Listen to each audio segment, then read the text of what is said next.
Hello, hi everybody. Hello, सब लोग आ गए हैं। Should we start? आज क्लास शुरू करें। This is going be a very interesting topic. Okay, so why are people raising their hands? Chat में लिख दो फटाफट, बिकॉज आज की क्लास बहुत इंपॉर्टेंट होने वाली है। बहुत सारी चीजों पर अपन बात करेंगे which will be very important and which are very important to understand, और उसको समझना बहुत आसान है। तो हम uh, उसमें जल्दी जल्दी आगे बढ़ेंगे। ओके, चलो, यस दीदी। Okay, so is my voice and video clear? Everything is okay? सब रेडी हैं, सब तैयार हैं हमारी आज की क्लास के लिए? फटाफट लिख दो चैट में, जिससे कि वी कैन स्टार्ट। भैया का पेपर कैसे गया वो तो भैया ही जाने। अच्छे ही जा रहे हैं उनके। He is studying, so it's going well. Okay, everything is okay. चलो, let's start. So hi everybody, welcome to GK infinity. आज का हमारा जो लेक्चर है, it's about cold war and international organisations. ठीक है, जितने भी लोग हैंड रेस कर रहे हो अपना चैट में लिख दो जो कंसर्न है।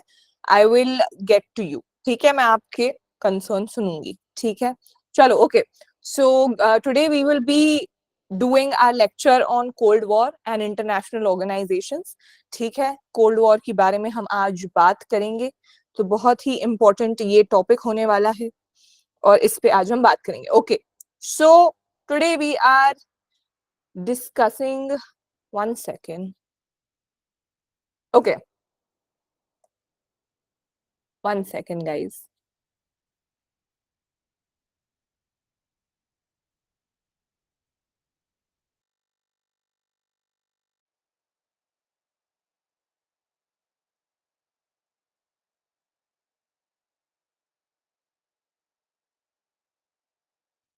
अच्छा, तो I am just setting up stuff.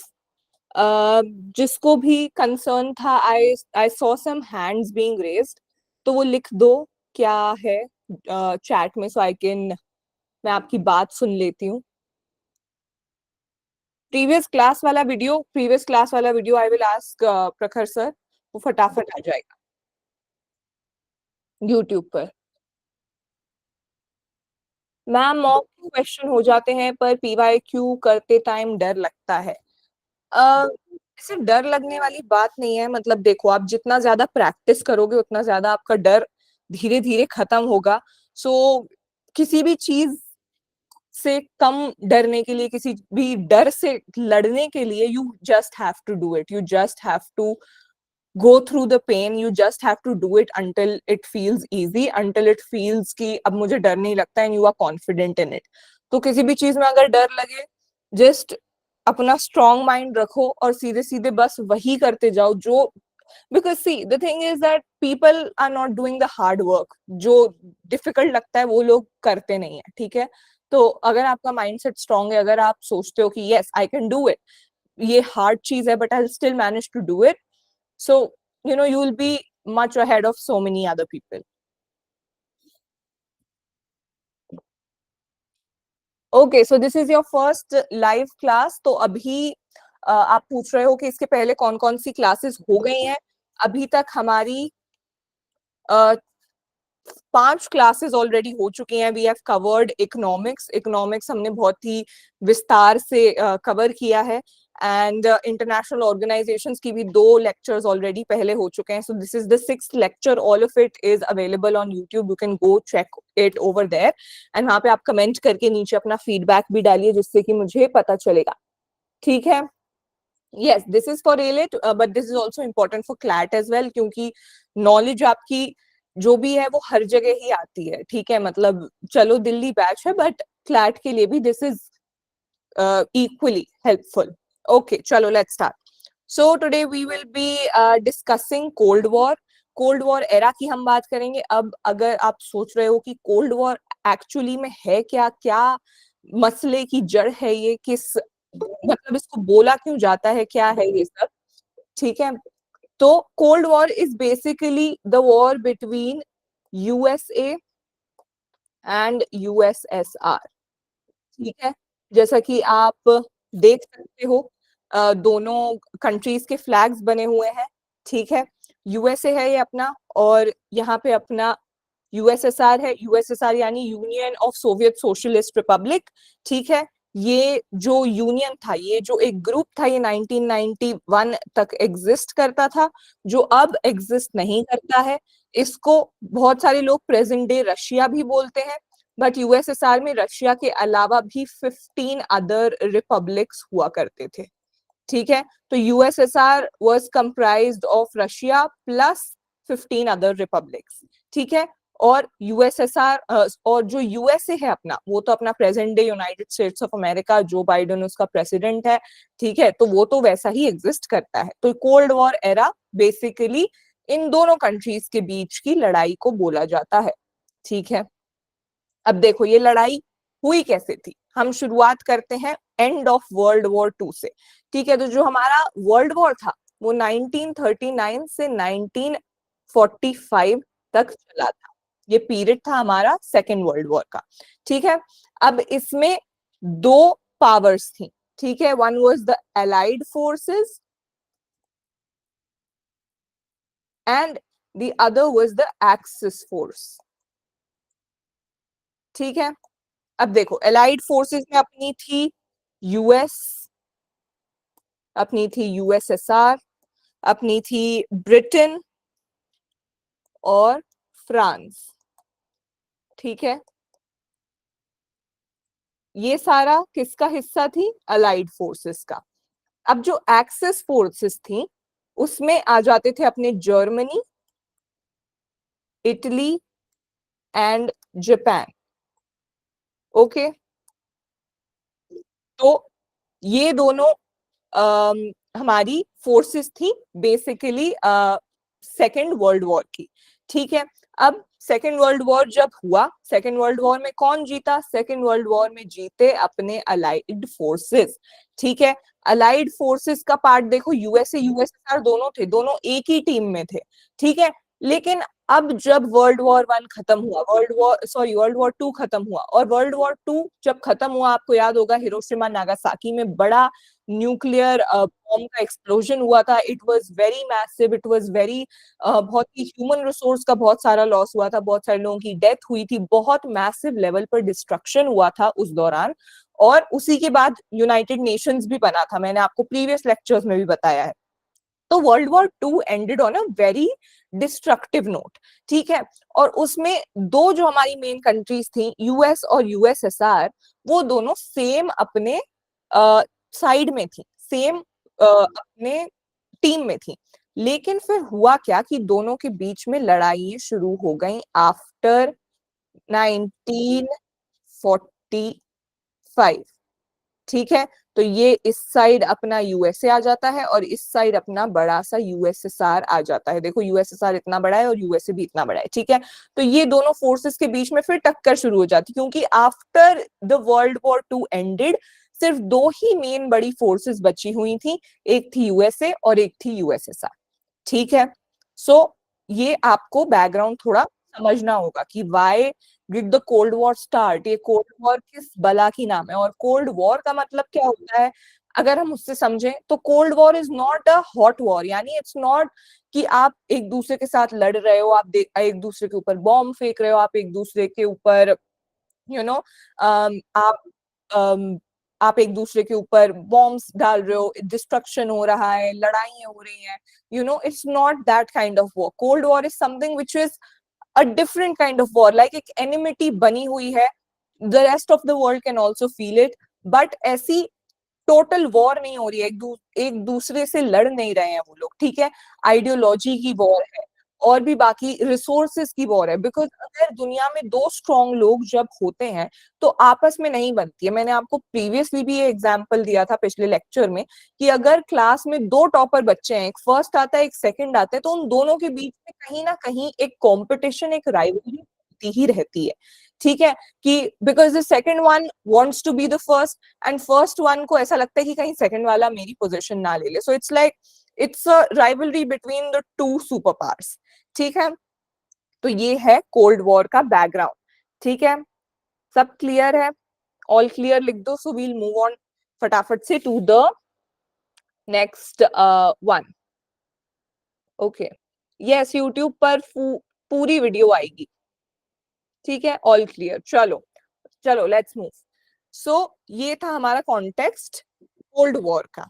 अब देखो, कोल्ड वॉर के दौरान एक सबसे बड़ा जो हमारा एक जो आप कह सकते हो हाईएस्ट पॉइंट था, कि मतलब जब चरम सीमा पे पहुंच गया था cold war, that was the Cuban missile crisis. के बारे में हम बात करेंगे. ठीक है, what is Cuban missile crisis. तो देखो, अब हम बात करेंगे एक ऐसे देश की. ये देखो, यहाँ पर आप देख सकते हो क्यूबा, ये यहाँ पे आता है. It's a small country. ठीक है, यहाँ पे अपन ने पहले ही वर्ल्ड मैप में देखा था, यहाँ पे आता है अपना यूएसए, एंड यहाँ पे है अपना यूएसएसआर. तो अब ये जो क्यूबा नाम की जगह है ना, ये किसके पास है? यूएसए के पास है. ठीक है, अगर आप देखो प्रॉक्सिमिटी में कि उसके पास लाई करता है. लेकिन क्यूबा जो था वो यूएसएसआर की टेरिटरी में था, मतलब यूएसएसआर के अंडर आता था. यूएसएसआर इस पे अपना कब्जा किए हुए था. ठीक है, तो Cuba was close to USA, but it was friendly. मतलब यहाँ पे मैं दिल बना देती हूँ, उसका दिल यूएसएसआर के साथ था. ठीक है, अब देखो, अब आपको समझ में आ गया. अपन ने वर्ल्ड मैप पे देख लिया क्यूबा कौन सी जगह है, कहाँ है, क्या है. ठीक है, अब अपन बात करेंगे इन तीनों लोगों के बारे में भी जो यहाँ पे नीचे बने हुए हैं. ठीक है, मैं आपको बताऊंगी कौन है ये लोग और क्या है. चलो, सो सो जो क्यूबा है, ठीक है, ये जो बीच वाले अंकल हैं, ये क्यूबा के प्रेसिडेंट हुआ करते थे. कब हुआ करते थे? हम बात कर रहे हैं 1961 की. ठीक है, तो ये जो अंकल है इनका नाम क्या है? फिडेल कास्ट्रो.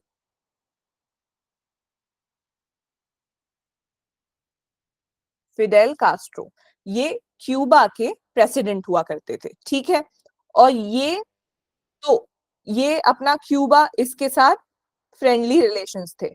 ठीक है, ये अपना यूएसएसआर है, यूएसएसआर के साथ यहाँ पे मैं दिल बना देती हूँ, फ्रेंडली रिलेशंस थे.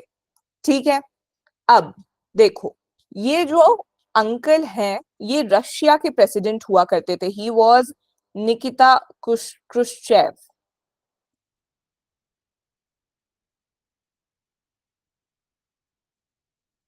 Okay, so, oh God,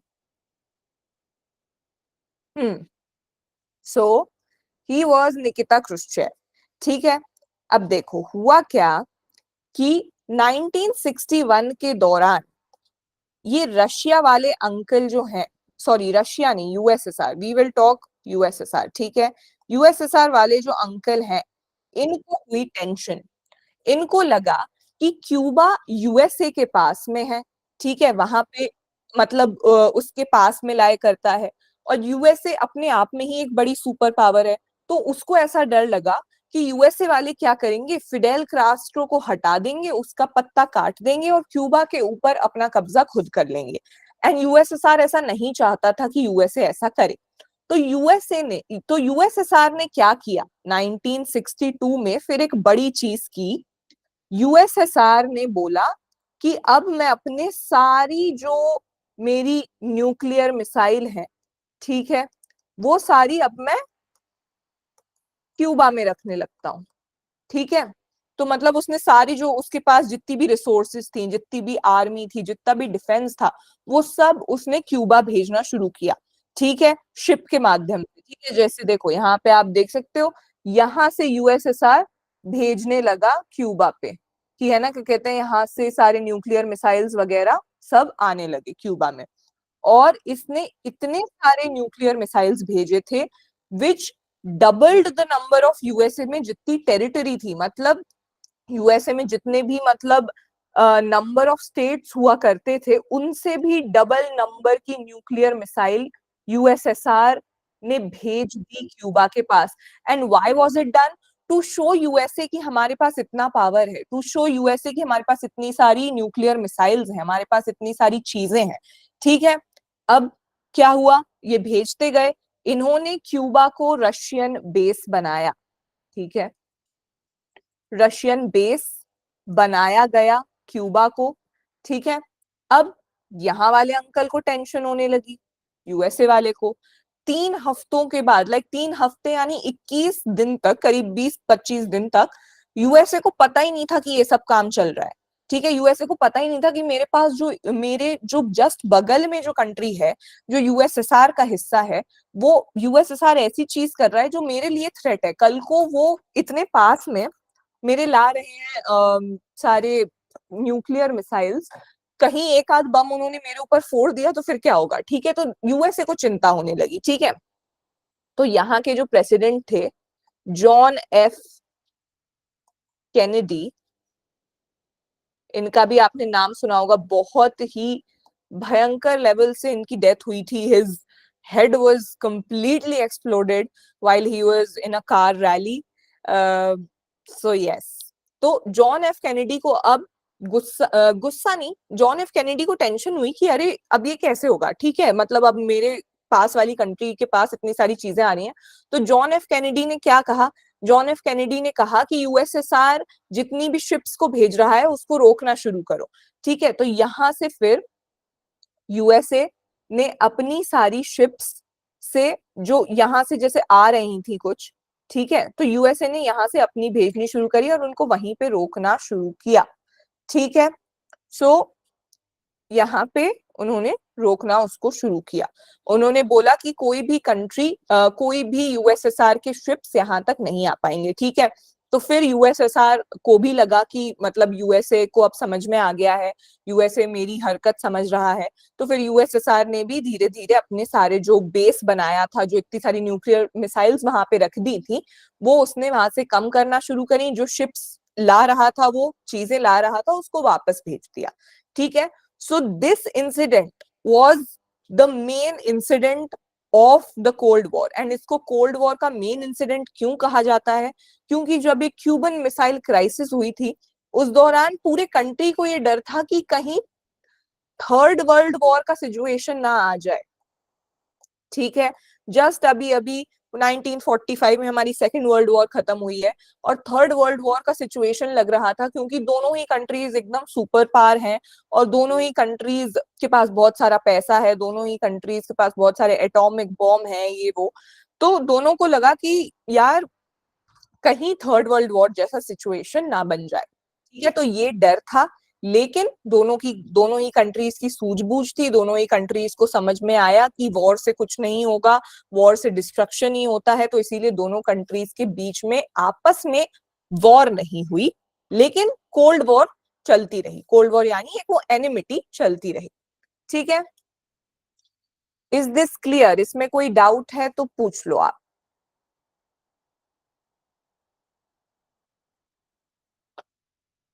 okay, समझ में आया?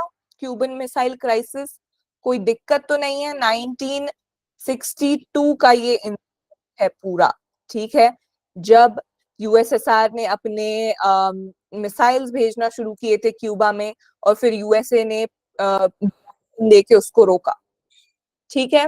All clear, all clear. Also इसके नोट्स मैं आपको कल दे दूंगी पक्के से, ठीक है, बिकॉज आई नो बहुत सारे इंपॉर्टेंट टॉपिक्स हैं, पूरे डिटेल्ड नोट्स आ जाएंगे। Okay, so can I repeat this one? Okay, Cuba जो एक टेरिटरी थी, मैंने आपको दिखाई है, क्यूबा टेरिटरी यूएसए के पास पड़ती है, ठीक है। लेकिन वो किसके साथ है? वो है यूएसएसआर के साथ, ठीक है। यूएसएसआर के साथ उसका उसका दिल जुड़ा हुआ है, यूएसएसआर ने उस पर बेसिकली डोमिनेंस कर रखा है, उसके ऊपर कब्जा कर रखा है, ठीक है। सो यूएसएसआर को लगा कि अब मुझे यूएसए से लड़ना है, मुझे उसके साथ उसको डोमिनेंस दिखाना है। तो यूएसएसआर ने क्यूबा को रशियन बेस बनाया, यानी उसने अपने सारे न्यूक्लियर मिसाइल्स क्यूबा में भेजने शुरू कर दिए। अब यूएसए को लगा, यूएसए को थ्रेट लगी ये चीज, यूएसए को लगा कि ये तो बहुत ही मतलब वो है कि मतलब सारी न्यूक्लियर मिसाइल्स ये हमारे इतने पास की कंट्री में रखने लगे हैं। तो यूएसए के जो प्रेसिडेंट थे, जॉन एफ कैनेडी, उन्होंने फिर इन सारी मिसाइल्स को वापस भेजना शुरू किया। ये सारी शिप्स जो आ रही थी उनको वापस भेजना शुरू किया। ठीक है, और इन तीनों लोगों के नाम याद रखना जरूरी है। ठीक है, क्यूबा के हमारे प्रेसिडेंट जो थे फिडेल कास्ट्रो थे, और यूएसएसआर को यही डर था कि ये जो यूएसए वाले हैं, जॉन एफ कैनेडी, कहीं फिडेल कास्ट्रो को हटा ना दे और उस पर अपना कब्जा ना कर ले। ठीक है, तो निकिता क्रुश्चेव जो यूएसएसआर के लीडर थे, उन्होंने ये फैसला लिया कि हम उसको रशियन बेस बनाएंगे, और यूएसए के प्रेसिडेंट उस टाइम पे जॉन एफ कैनेडी थे। दी नोट्स कहाँ पर मिलेंगे? नोट्स आपको अपने गूगल ड्राइव में मिल जाएंगे। ठीक है, चलो। अब हम बात करते हैं अलायंसेस की।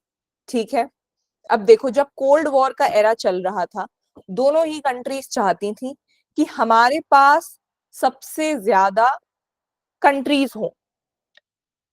दी क्यूबा फिर किसके पास गया था? देखो, क्यूबा यूएसएसआर की टेरिटरी में था, ठीक है, लेकिन वो पास पड़ता था यूएसए के। ठीक है, तो क्यूबा हमेशा यूएसएसआर का ही था। ठीक है, क्यूबा हमेशा यूएसएसआर के पास ही था और उसी के कब्जे में था। और यूएसएसआर जब उसको अपना रशियन बेस बनाने लगा तो यूएसए को डर लगा, तो यूएसए ने बोला कि भाई अपने वापस भेजो, यहाँ पे भेजने की जरूरत नहीं है, यहाँ पे रशियन बेस बनाने की जरूरत नहीं है। Cuba was a part of USSR. ठीक है, ओके, चलो। सो नाउ अब हम बात करते हैं अलायंसेस की। अलायंस का क्या मतलब होता है मैं आपको बताती हूँ। अलायंस यानी गठबंधन। गठबंधन यानी आप अपने पॉलिटिक्स में भी देखते होंगे कि जब एक पार्टी जीत नहीं पाती है, ठीक है, तो वो अलायंस बनाती है।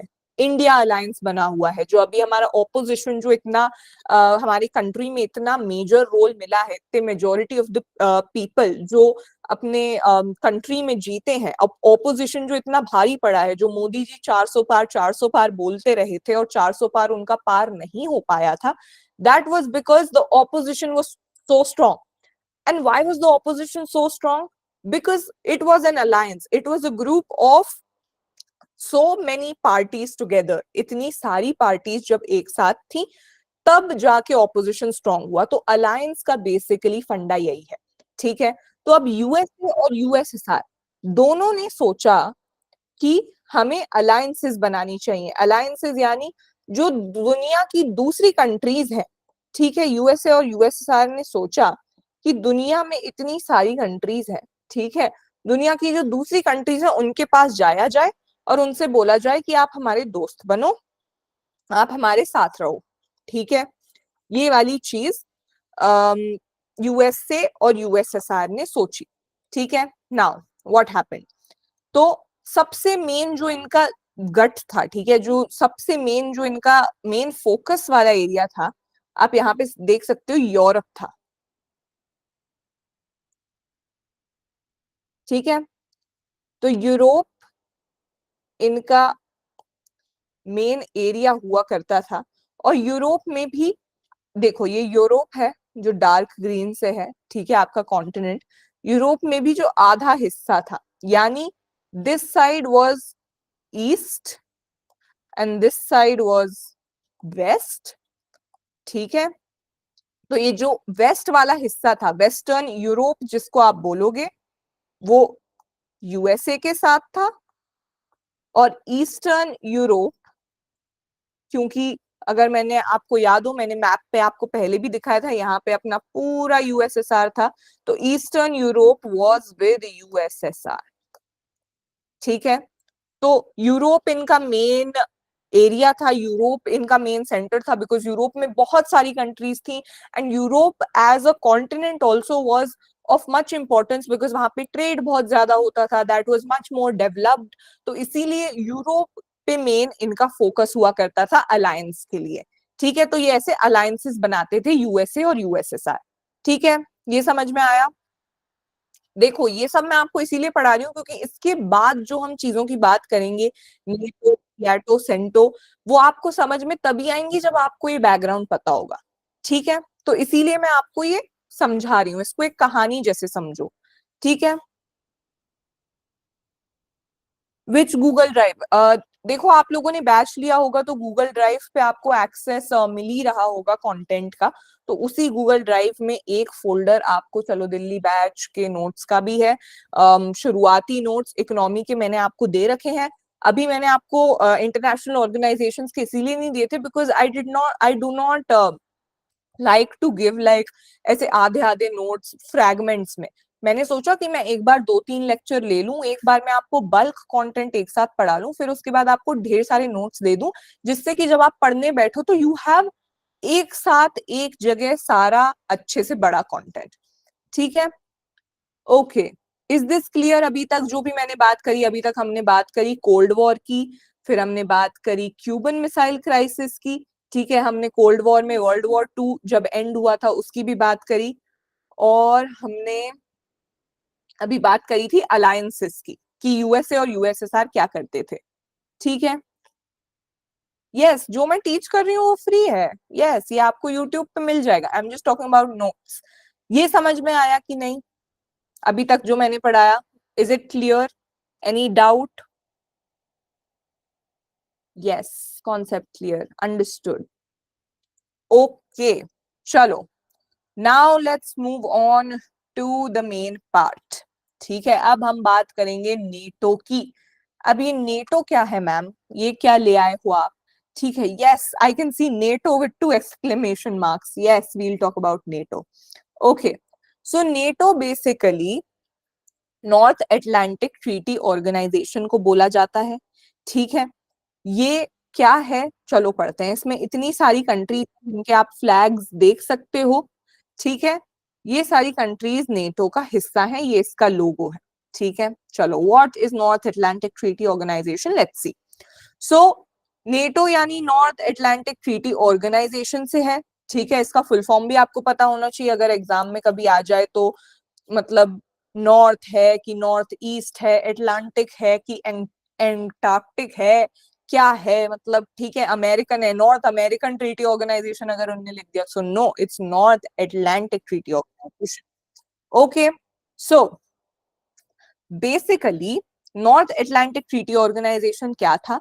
ये मिलिट्री अलायंस था जिसको सेटअप किया गया था 1949 में। तो important information, it was created in 1949, ठीक है। और क्यों?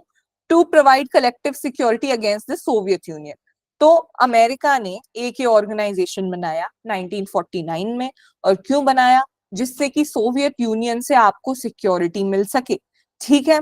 It is the largest peace time military alliance, ठीक है। पीस टाइम मिलिट्री अलायंस यानी कि ये मिलिट्री अलायंस है जो पीस मेंटेन करके रखता है in the world, and it consists of 32 member states, ठीक है। तो प्रेजेंट डे में इसके अगर हम बात करें तो 32 मेंबर्स इसके हैं, जो कि आप देख सकते हो इतनी सारी कंट्रीज इसका हिस्सा है, ठीक है। सो हेडक्वार्टर्स है इसके ब्रसल्स बेल्जियम में, एंड करंट मेंबर्स मैंने आपको बताई दिए 32, and current secretary general is Jens Stoltenberg from Norway, ठीक है।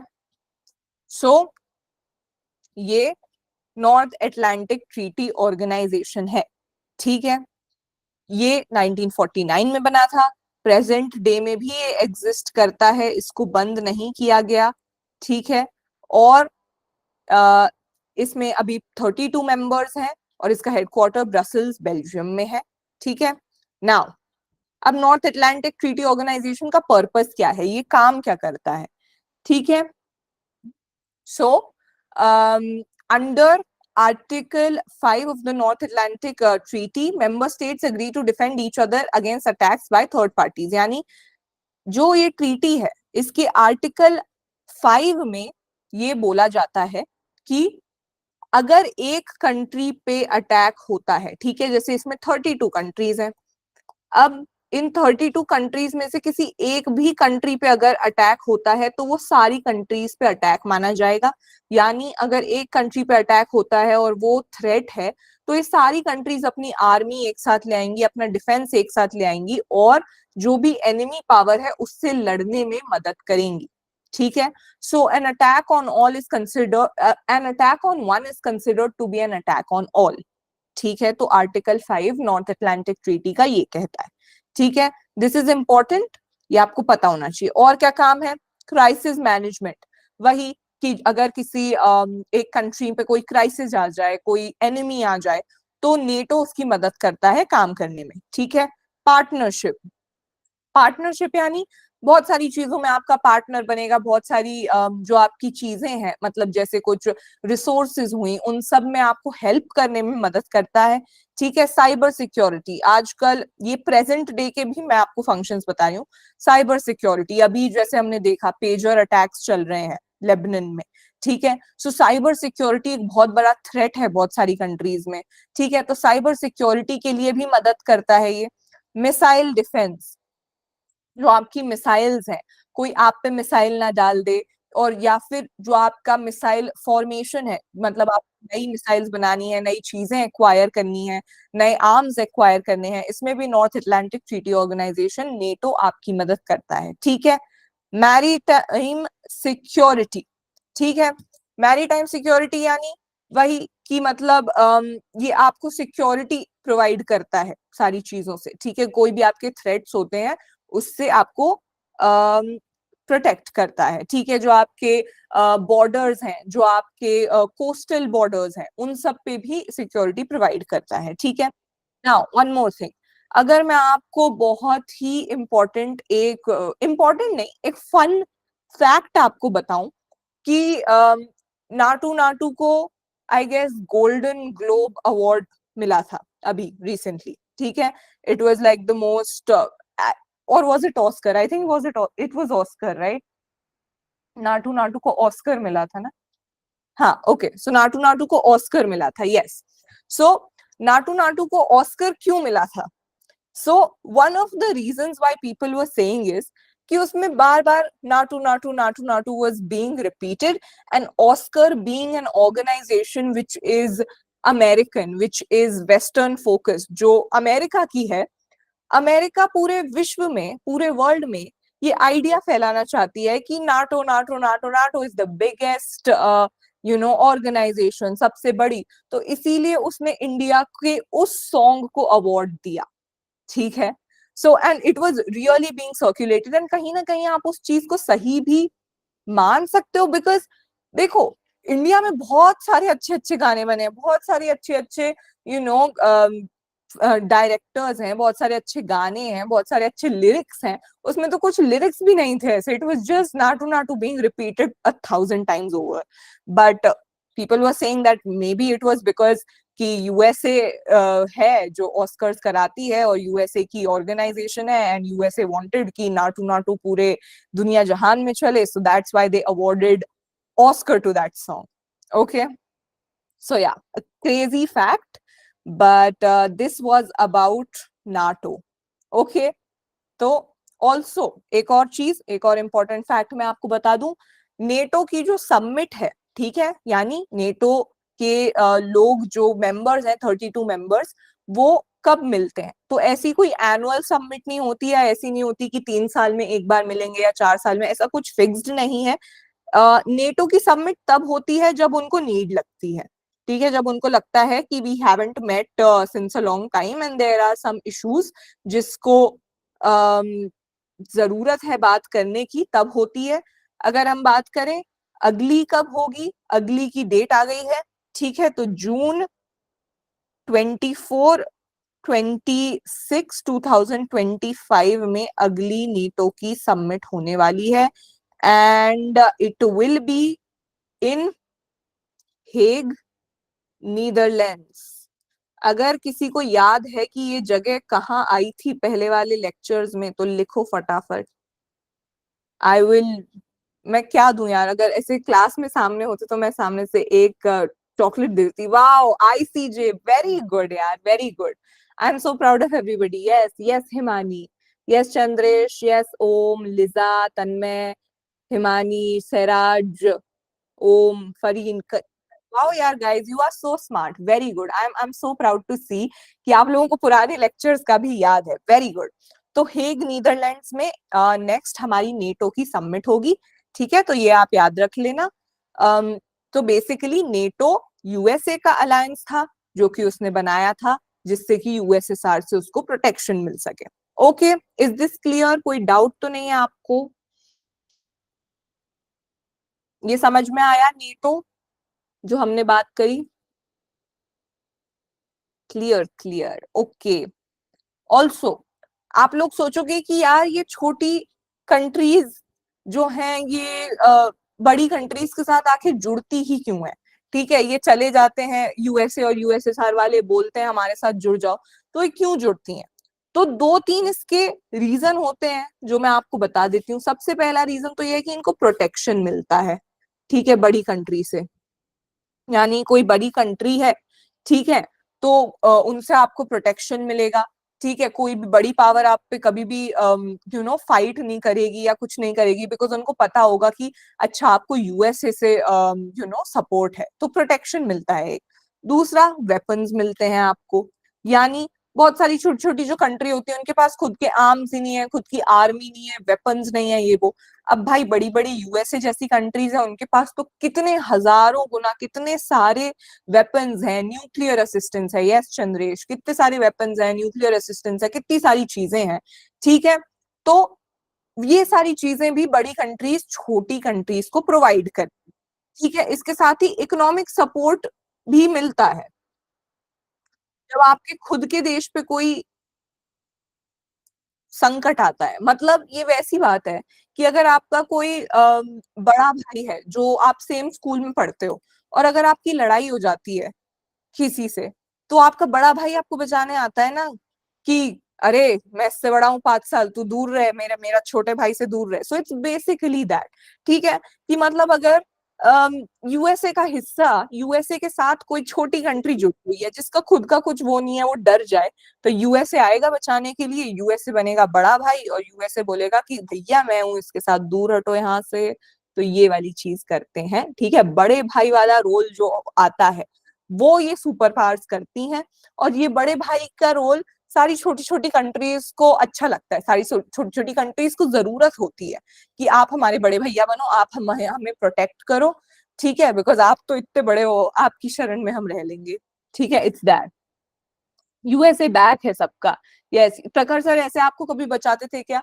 प्रखर सर ने मुझे कभी नहीं बचाया, बिकॉज प्रखर sir and I were in different schools. हम सेम स्कूल में पढ़े ही नहीं है, तो ऐसा कभी हुआ ही नहीं है कि प्रखर सर ने मुझे बचाया हो।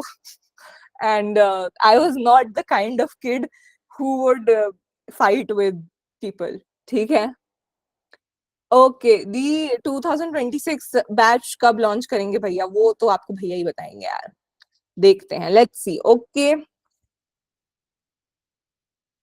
उससे यूएसए का जो चीज इफेक्ट करेगी तो बाकी कंट्रीज पर भी इम्पैक्ट आएगा। हाँ, यूएसए जो चीज करेगी उसका बाकी कंट्रीज पे भी इफेक्ट आता है। बाकी कंट्रीज भी उसको सहती हैं, यूएसए जो भी करती है। यूएसए अगर कैपिटलिज्म की आइडियोलॉजी चला रही है, ठीक है, तो सारी कंट्रीज को कैपिटलिज्म की आइडियोलॉजी ही माननी पड़ेगी, बिकॉज आप उसके अंडर हो। You can't be different, you can't think differently. ठीक है, ओके, चलो let's move on to the next one. NATO सबको समझ में आ चुका है, I hope. Now let's move on to another alliance group which was SEATO. ठीक है, अब देखो, सियाटो का मतलब है South East Asian Treaty organisation. ठीक है, तो साउथ ईस्ट की बात हो रही है, तो आप लोगों से भी देख सकते हो यहाँ के एरिया की बात हो रही है। अगर ग्लोब है तो साउथ ईस्ट एरिया की बात हो रही है। Yes, very good. South east से याद आया एशियन। यस, ऐसी चीजें याद आनी चाहिए, बहुत ही अच्छे। ठीक है, तो साउथ ईस्ट इलाके की बात हो रही है वर्ल्ड के। ठीक है, यहाँ पे वर्ल्ड के मैप पे भी अगर आप देखो तो साउथ ईस्ट एशिया का ये वाला जो हिस्सा है, ठीक है, अपन है यहाँ पे इंडिया। इंडिया होता है साउथ एशिया, और साउथ ईस्ट एशिया थोड़ा सा और साइड में आ जाओ नीचे की तरफ, तो आपका साउथ ईस्ट एशिया बन जाता है। तो इस वाले हिस्से की बात हम कर रहे हैं अभी। ठीक है, South East Asian Treaty Organisation, जिसको सियाटो बोला जाता है, was a regional military alliance established in 1954. Important. 1954 में इसको एस्टैब्लिश किया गया था। और इसको क्यों एस्टैब्लिश किया गया था, देखो ये अब जितनी भी सारी आएंगी ना हमारी ऑर्गेनाइजेशंस, ये सारी ऑर्गेनाइजेशन सेम ही पर्पस के लिए हैं जो नेटो का पर्पस था, कि सोवियत यूनियन से दूर रहें, ठीक है, सोवियत यूनियन से लड़ाई ना हो, ठीक है, और सारी कंट्रीज हमारे साथ आए।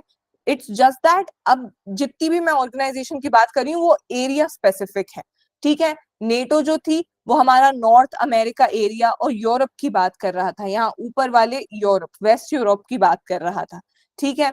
जो हमारा सियाटो है, ठीक है, सियाटो हमारा mainly south East Asian focused है, ठीक है, तो ये सेंटर फोकस्ड बनाए गए थे, ठीक है। So and it functioned till 1977।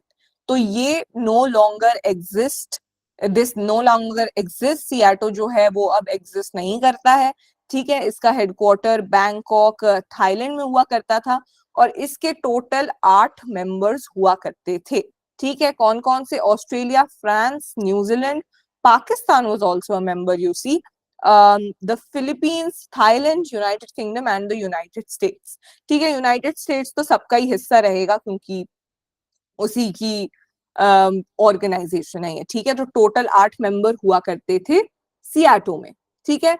Farmer members याद करने पड़ेंगे जरूरी नहीं है, बट यू शुड नो कि कौन कौन से, लाइक पता होना चाहिए कि अगर हम South East Asian Treaty Organisation की बात कर रहे हैं तो साउथ ईस्ट एशिया में अच्छा कौन कौन से एरिया आते हैं जो इसके पार्ट होंगे। तो साउथ ईस्ट एशिया में अपना ऑस्ट्रेलिया है, अपना फिलीपींस, थाईलैंड आते हैं, ठीक है। पाकिस्तान, पाकिस्तान भले ही साउथ एशिया में आता है लेकिन पाकिस्तान भी पार्ट था इसका, ठीक है। So this was about SEATO, ये समझ में आया?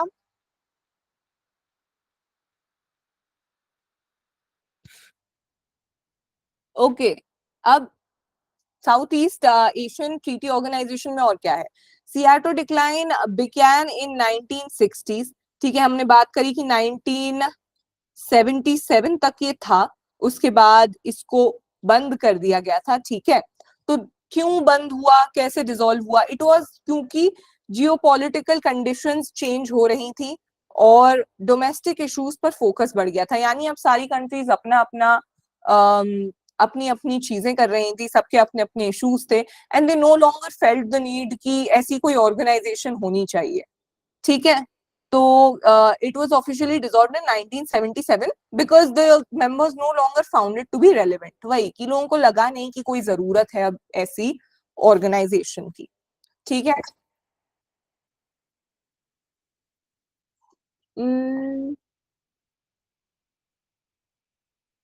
डी डू यू थिंक अगर यूएसए ने हमारी हेल्प कर दी होती वॉर में तो इंडिया आज नेटो का पार्ट होता?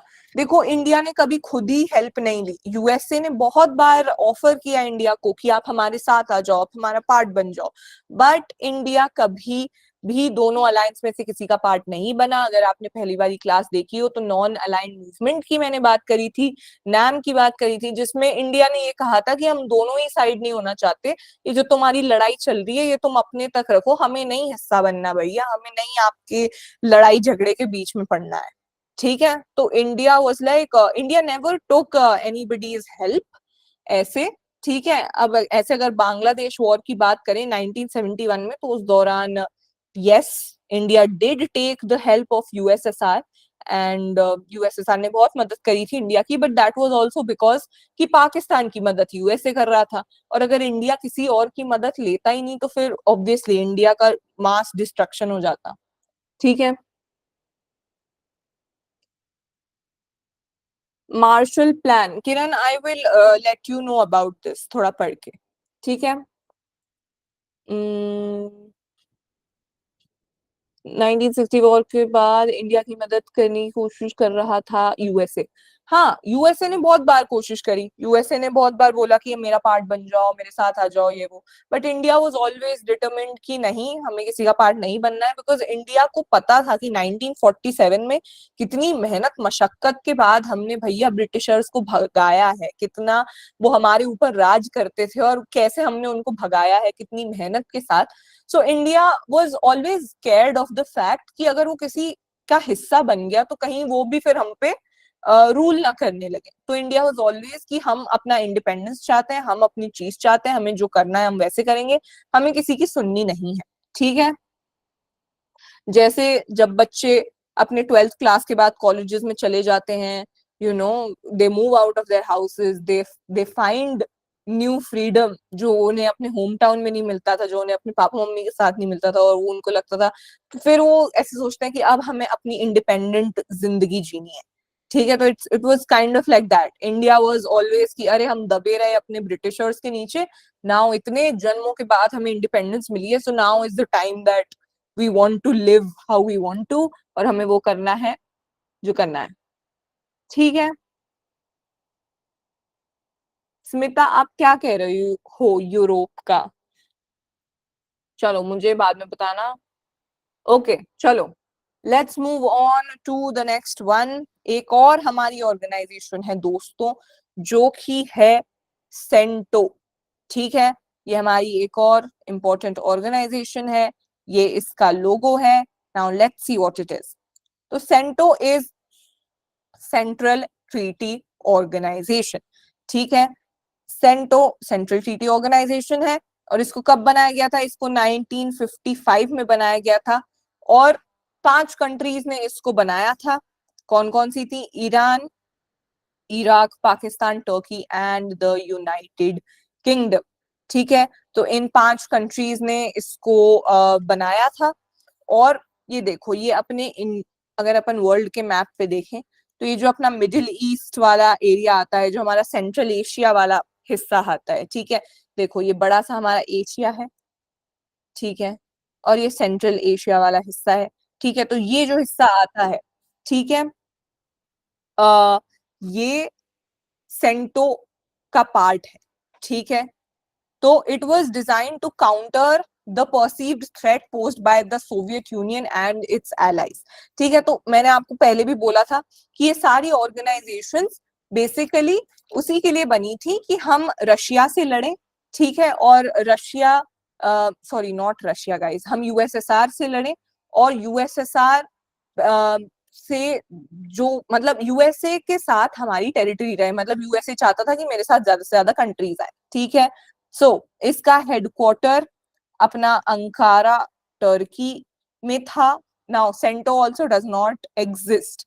ठीक है, नंबर ऑफ मेंबर्स 5 मैंने आपको बताया, Iran, Iraq, Pakistan, Turkey and the United Kingdom. And इसमें former secretary general Kemal Kurutlu from Turkey हुआ करते थे। ठीक है, नाउ इसमें एक इंपॉर्टेंट इंफॉर्मेशन आपको बताऊंगी कि 1959 में, with in 4 years of its creation, जो अपना इराक था वो बाहर निकल गया था। उसने बोला मैं नहीं हूं, मैं नहीं रहूंगा इसका हिस्सा। ठीक है, इराक बाहर निकल गया था, एंड इराक बाहर निकल गया था इसीलिए अंकारा टर्की को हेडक्वार्टर बनाया गया था, नहीं तो उसके पहले Baghdad was the capital, sorry, the headquarter of this. ठीक है, the first headquarter was in Baghdad and the second one was in Ankara. Okay, and इसको मिडिल ईस्ट ट्रीटी ऑर्गेनाइजेशन भी कहा जाता है। ठीक है, middle east treaty organisation. Okay, so जैसा कि मैंने आपको बताया, ये जो तीनों हमारी मेन बड़ी बड़ी ऑर्गेनाइजेशंस हैं जिनकी अभी हमने बात करी, कौन कौन सी? NATO, SEATO and CENTO. Okay, इन तीनों का पर्पस सेम ही था, इन तीनों का पर्पस यही था कि यूएसएसआर से हम लड़ाई करें, यूएसएसआर से हम दूर रहें, और ज्यादा से ज्यादा कंट्रीज किसका हिस्सा हो, यूएसए का। यूएसए के साथ दोस्ती के लिए ये तीनों बनी थी। बस तीनों बनी क्यों थी, क्योंकि ये अलग अलग एरिया फोकस थी।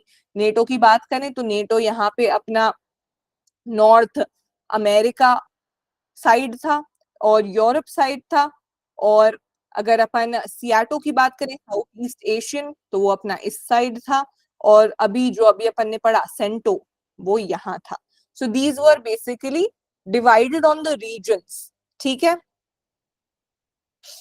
सो this was about CENTO, is it clear? Pakistan के एट लास्ट में क्या हुआ, यूएसए के कहने पे ही तो ओसामा की ट्रेनिंग और रहने दिया पाकिस्तान में, फिर यूएसए को ही धोखा मिल गया लास्ट में। यूएसए सिर्फ एक्सप्लॉइटेशन करता है। Exactly, and like USA knows कि यूएसए बहुत ही बड़ा स्ट्रॉन्ग पावर है, उसका कोई कुछ बिगाड़ नहीं सकता। एंड यूएसए ने भी देखो पाकिस्तान की इतनी मदद करी, but then again twin tower attack हुआ, ठीक है, कुछ ही सालों बाद। सो इट्स लाइक कि it's just world politics. World politics में एक फ्रेज चलता है, no one is anybody's friend and no one is anybody's enemy, ठीक है। एवरीबडी इज डूइंग जो उस टाइम पे उनके लिए मैटर करता है। आज अगर इंडिया के किसी दूसरी कंट्री से अच्छे रिलेशन है, तो किसी ना किसी प्रॉफिट मोटिव से है, किसी ना किसी मोटिव से है। अगर किसी कंट्री से बुरे रिलेशन है, तो वो भी किसी ना किसी मोटिव से है, ठीक है। और ये सारी कंट्रीज ही अपने में चल रही हैं सब। ये पॉलिटिक्स बोला ही क्यों जाता है इसको, बिकॉज कोई किसी का सगा नहीं है इसमें, और कोई किसी का ऐसे एनिमी भी नहीं है, ठीक है। इट्स जस्ट दैट कि उस पॉइंट ऑफ टाइम में अगर किसी को किसी से दिक्कत है, तो वहां पे वॉर हो जाती है, वहां पे कोल्ड वॉर होने लगता है, वहां पे दिक्कतें होने लगती हैं। फिर बाद में अगर उन्हें लगता है कि अच्छा इससे मेरी मदद मिल सकती है, इससे मैं ये कर सकता हूँ, तो उससे वो मदद ले लेते हैं, ठीक है। So in international politics no one is anybody's friend and no one is anybody's enemy. Okay, ये समझ में आया? आपको समझ में आया दोस्तों अभी तक जो भी हमने पढ़ा? NATO, SEATO, CENTO, cold war, is it clear? कोई डाउट तो नहीं है? अच्छा लग रहा है कि नहीं? बोर तो नहीं हो रहे? रात के कितने बज गए हमारे? 11 बज गए हैं। समझ में आ गया? ओके, ओके, चलो let's move ahead to the next one. अब हम बात करते हैं वॉरसो पैक्ट की। देखो, अब इतनी बात कर ली भैया कि ओके, तो इतनी बात कर ली हमने कि यूएसए के इतने सारे पैक्ट थे, यूएसए का नेटो भी था, यूएसए का सियाटो भी था, यूएसए का सेंटो भी था। तो अरे भैया यूएसएसआर भी तो कुछ करेगा ना, यूएसएसआर भी तो बोलेगा ना कि भाई मतलब ऐसे चुप थोड़ी बैठा रहेगा। तो यूएसएसआर की बात करें तो यूएसएसआर का वॉरसो पैक्ट था, ये उसका लोगो है, जैसा कि आप देख सकते हैं। तो अब देखो वॉर्सो पैक्ट की बात करते हैं। Warsaw Pact was established in 1955, ठीक है। 1955 में बना था by the Soviet Union, USSR, ठीक है। तो यूएसएसआर ने बनाया था and 7 other eastern European communist states, ठीक है। यूएसएसआर और उसके साथ 7 दूसरे ईस्टर्न यूरोपियन स्टेट्स थे। It was a response to the formation of North Atlantic Treaty Organisation in 1949। और इसको बनाया इसीलिए गया था क्योंकि भैया वॉर्सो वालों ने सॉरी यूएसए वालों ने नेटो बना दिया था, तो नेटो से लड़ने के लिए वॉर्सो बनाया गया था, ठीक है। सो headquarters is in Moscow, Russia, ठीक है, was in Moscow, Russia, and Warsaw was dissolved in 1991। 1991 में इसको डिसॉल्व कर दिया गया था, इसको बंद कर दिया गया था। क्यों? क्योंकि 1991 में आपका यूएसएसआर ही टूट गया था। USSR does not exist. इसके अंदर जितनी भी सारी कंट्रीज थी, जितनी भी छोटी छोटी कंट्रीज थी, सब अलग अलग अपनी अपनी बन गई हैं, ठीक है। एंड सब इंडिपेंडेंट हो चुकी हैं, ठीक है। Now they no longer exist, ठीक है। फॉर्मर सेक्रेटरी जनरल, अगर हम लास्ट सेक्रेटरी जनरल की बात करें तो मार्शल मिखाइल मोसिएव थे सोवियत यूनियन के, और ये वॉर्सो के अपने लास्ट सेक्रेटरी जनरल थे। ठीक है, so this was about Warsaw. ये समझ में आया? This was made by USSR, very important. और यूएसएसआर ने क्यों बनाया था? क्योंकि यूएसए ने अपना नेटो बना लिया था, और अब यूएसएसआर को डर था कि सारी कंट्रीज अगर यूएसए के पास चली जाएंगी तो हमारे पास कौन सी आएंगी, तो ये यूएसएसआर ने बनाया था अपने साथ लोगों को लाने के लिए। Okay, is that clear? चलो, वेरी गुड, समझ में आ गया। Let's go. अब हम बात करेंगे, ये मैंने आपको टॉपिक पिछली बार भी पढ़ाया था, बट दिस इज रेलिवेंट अभी भी, तो इसीलिए मैं एक बार आपको फिर से पढ़ा देती हूँ। अब हम बात करेंगे नॉन अलाइन मूवमेंट की। अब देखो, अपन बात कर रहे हैं कि भैया यूएसए के साइड हो या यूएसएसआर के साइड हो, लेकिन यार कुछ कंट्रीज ऐसी भी तो होंगी जो बोलेंगी कि भैया मुझे दोनों के साइड ही नहीं होता, मुझे बीच का रास्ता लेना है, मुझे I don't want to be in anybody's side. So जो बीच का रास्ता था वो था हमारा नॉन अलाइंड मूवमेंट।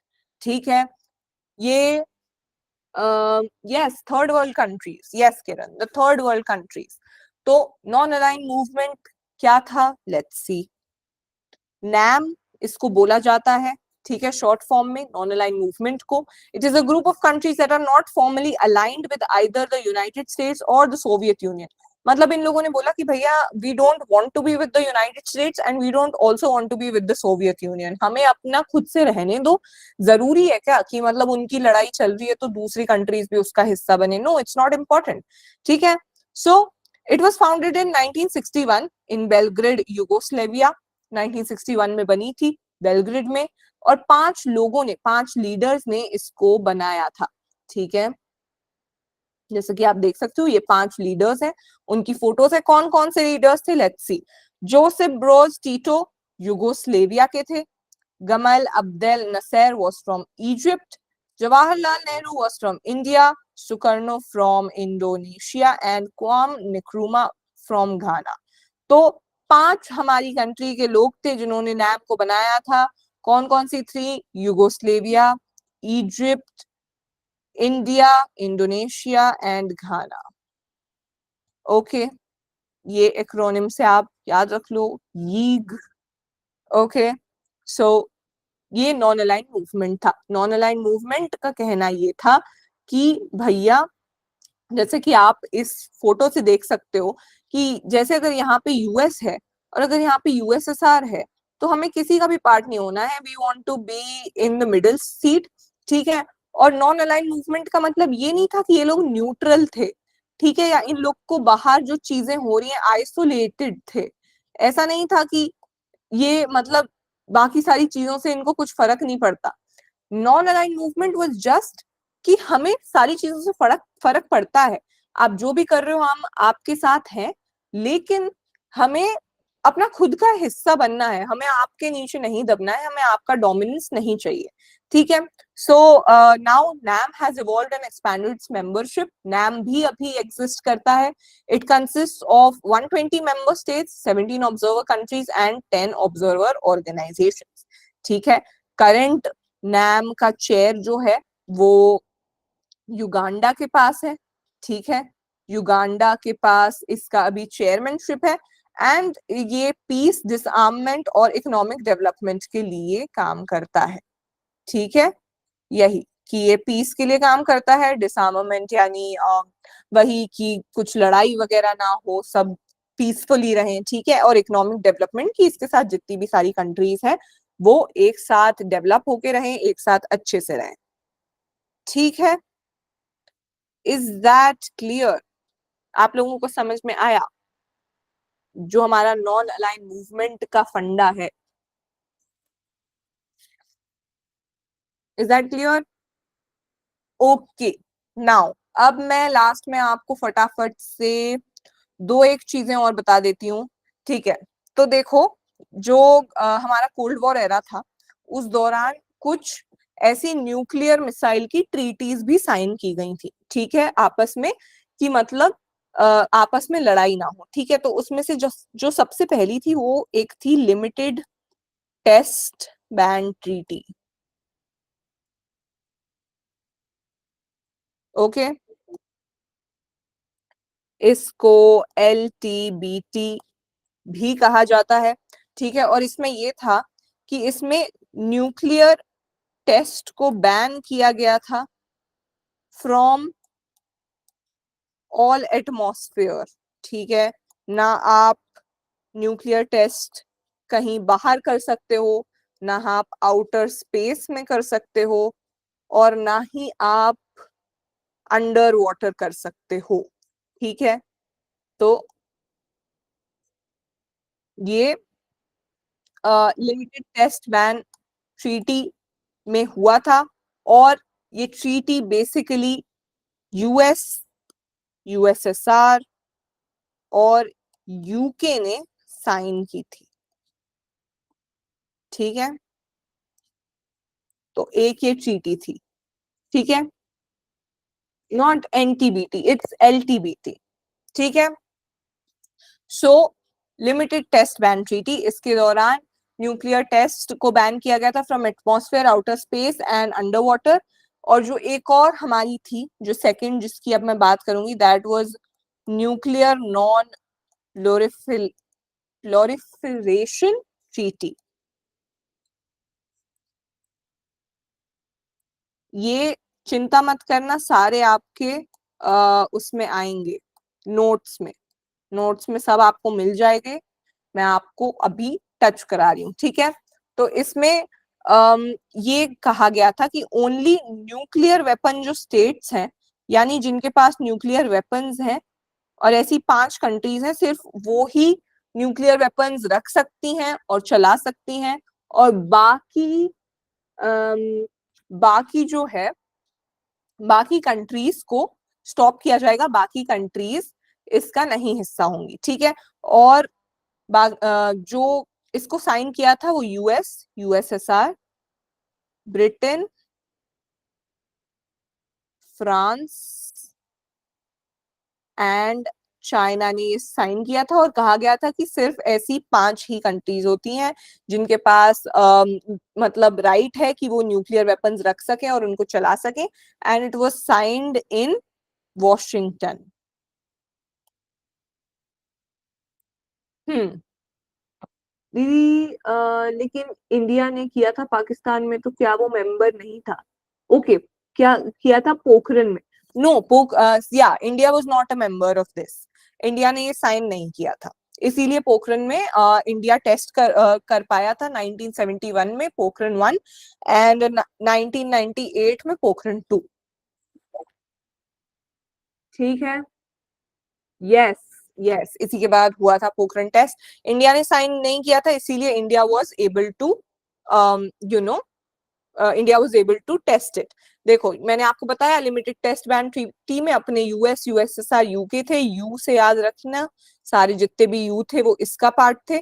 और न्यूक्लियर नॉन प्रोलिफरेशन ट्रीटी में अपने 5 थे, US, USSR, France, Britain and China. Okay, एक और थी जो कि कॉम्प्रिहेंसिव टेस्ट बैन ट्रीटी थी, ठीक है। Comprehensive test ban treaty, should I erase this guys? 1 second, ये तो स्केल खुल गई। Okay, okay, I am erasing this. मैं यहाँ पे लिख देती हूँ, ठीक है। ये सारे नोट्स आपको नोट्स में मिल ही जाएंगे, ठीक है, जो मैं आपको प्रोवाइड करूंगी। Okay, so third was comprehensive test ban treaty,